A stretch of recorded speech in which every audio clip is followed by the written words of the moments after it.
সবাইকে আনফ্রেন্ড করে দেওয়ার পর সে আমাকে আনফ্রেন্ড করে দিয়েছিল। ব্যাপারটা আমার কাছে একটু অদ্ভুত লাগছিল। মনে মনে এটা ভাবতেছিলাম যে যে মানুষটা আমাকে ছাড়া একটা মুহূর্ত থাকতে পারে না, যে মানুষটা আমার সাথে কথা বলার জন্য সারাক্ষণ ছটফট করে, আমি একটু অফলাইন হলে যে মানুষটা ফোন দিয়ে আমাকে পাগল করে ফেলে, সেই মানুষটা কিভাবে আমাকে আনফ্রেন্ড করে দেয়। মনে মনে ভাবতেছিলাম হয়তো ভুলে আমাকে আনফ্রেন্ড করে দিচ্ছে, কিন্তু আমার এই ভুল ধারণা নিমেষেই শেষ হয়ে গেল। একটু পর খেয়াল করলাম সে সবাইকে আনফ্রেন্ড করে দিচ্ছে, আমাকে আনফ্রেন্ড করে দিচ্ছে, কিন্তু একটা মানুষ সে ফ্রেন্ড লিস্টে রাখছে, আর সেই মানুষটা হচ্ছে তার সেই এক্স। তার এক্সকে সে ফ্রেন্ড লিস্টে রাখছে এবং ক্যাপশন দিচ্ছে, আমি এক পুরুষে আসক্ত। ব্যাপারটা আমার কলেজে গিয়ে আঘাত করছিল। আমি মেনে নিতে পারতেছিলাম না, আমি কিছুই বুঝে উঠতে পারতেছিলাম না যে কি থেকে কি হয়ে গেল। হঠাৎ করে একটা মানুষ কিভাবে এমনটা করতে পারলো। তারপর আমি তার এক্সকে মেসেজ দিয়ে জিজ্ঞেস করি, আচ্ছা সে আপনার কি হয়? আমার প্রিয় মানুষটার নামটা বললাম না, তো যাই হোক। তারপর তার এক্স আমাকে বলছিল যে ও তো আমার গার্লফ্রেন্ড হয়, ওর সাথে তো আমার অনেক দিনের রিলেশন। ওই সময় আমার মনে হয়েছিল আমার বুকের মধ্যে একটা গুলি এপাশ দিয়ে ঢুকে ওই পাশ দিয়ে বেরিয়ে গেছে, কলেজে ছিঁড়ে যাচ্ছিল। তারপর সে আমাকে জিজ্ঞেস করছিল, তুমি ওকে চেনো কিভাবে, ও তোমার কি হয়? ভাইয়া, আমি আমার প্রিয় মানুষটার কখনোই ক্ষতি চাইতাম না, আমি তাকে মন থেকে ভালোবাসতাম। আমি তাকে পাই নাই এজন্য যে তার ক্ষতি চাইবো, ব্যাপারটা একদম এরকম না। আমি চাইতাম সে সব সময়, সে যেখানেই থাকুক হ্যাপি থাকুক। তো আমাদের মধ্যে যে রিলেশন ছিল, এটা যদি তার এক্স জানে তাহলে তাদের মধ্যে একটা ঝামেলা হবে, তাদের মধ্যে একটা প্রবলেম ক্রিয়েট হবে।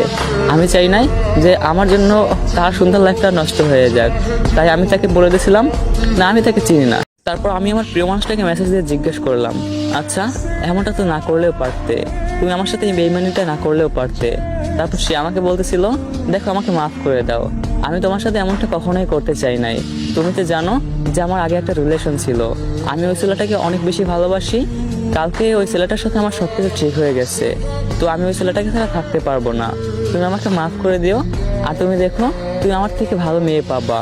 তুমি আমাকে ভুলে যাও, অ্যান্ড আমাদের মধ্যে এর আগে যা কিছু হয়েছে তুমি সবকিছু ভুলে যাও। ভাইয়া সত্যি বলতে ওই সময় আমার চোখ থেকে পানি গড়িয়ে পড়ছিল। আমি চিৎকার করেও কান্না করতে পারতেছিলাম না, কারণ কান্না করলে তো সবাই জিজ্ঞেস করবে কি হয়েছে তোর।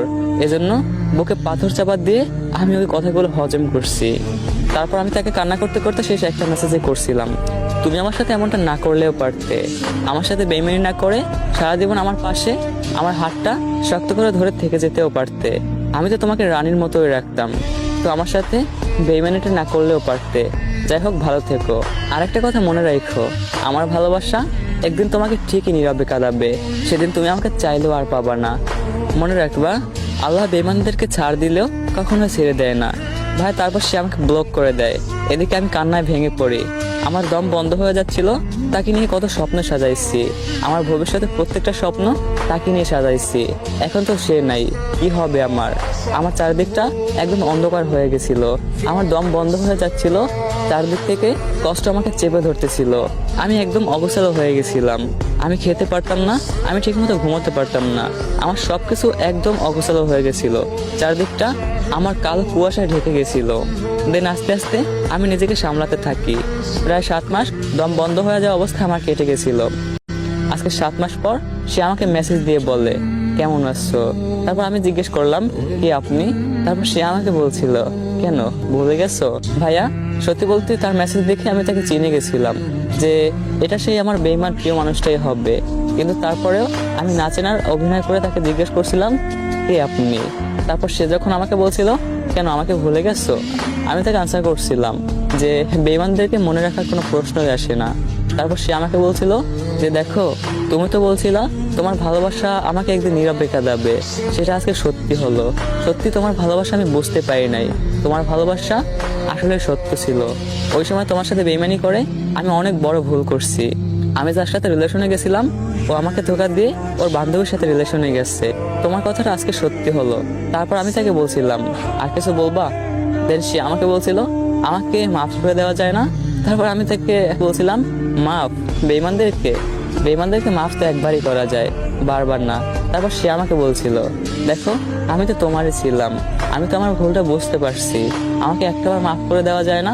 তারপর আমি তাকে সরাসরি বলে দিছিলাম যে তোমাকে বিশ্বাস করে একবার জীবন্ত লাশ হয়েছি, কোনো মতে নিজেকে গুছাইছি, কোনো মতে নিজের জীবনটাকে একটু ফিরে পাইছি। তোমাকে মাফ করে তোমাকে আমার লাইফে আসার আরেকবার সুযোগ দিয়ে আমি টোটালি লাশ হতে চাই না। দেন এটা বলে আমি তাকে ব্লক করে দেই। দেন সে আমাকে অনেকবার ফোন দিয়ে কান্না করতে করতে বলছিল, আমাকে একটা বার সুযোগ দাও, আমি কথা দিলাম তোমাকে কখনোই ঠকাবো না। কিন্তু আমার তো একই কথা যে তোমার মতো বেঈমানকে দ্বিতীয়বার আমার লাইফে আর সুযোগ দেব না, দ্বিতীয়বার আমার লাইফে আসার সুযোগ দেব না। কারণ তোমাকে বিশ্বাস করে একবার ঠকে গেছি, দ্বিতীয়বার আর ঠকার কোনো প্রশ্নই আসে না। দেন এটা বলে আমি তাকে ব্লক করে দিতাম। তো সত্যি বলতে ভাইয়াটার কাজটা আমার কাছে একদম পারফেক্ট মনে হয়েছে, যে বেঈমানদেরকে কখনো সুযোগ দেওয়া ঠিক না। যে একবার বেঈমানি করতে পারছে সে নেক্সট টাইম বেঈমানি করবেই, এটা একদমই গ্যারান্টি। তো স্টোরিটার এখানেই শেষ। ভাইয়াটা ওই বেঈমান নামক মানুষটাকে তার লাইফে আর আসার সুযোগ দেয় নাই। তো ভাইয়াটার কাজটা কি সঠিক হয়েছে না ভুল হয়েছে সবাই একটু কমেন্টে বলে যান। আর স্টোরিটা কেমন লাগছে অবশ্যই কমেন্টে বলে যান। অ্যান্ড আপনারা যদি কোনো স্টোরি শেয়ার করতে চান তাহলে অবশ্যই আমার ফেসবুকে নক দিবেন। আর একটা কথা মনে রাখবেন, বেঈমানদেরকে আল্লাহ তাআলা সাময়িক সময়ের জন্য জিতিয়ে দেয়, কিন্তু কখনোই তাদেরকে ছেড়ে দেয় না। তাদের পাপের প্রায়শ্চিত্ত একটা সময় তাদেরকে দিয়েই দেয়। তো সবাই আইডিটাকে ফলো করে পাশে থাকে।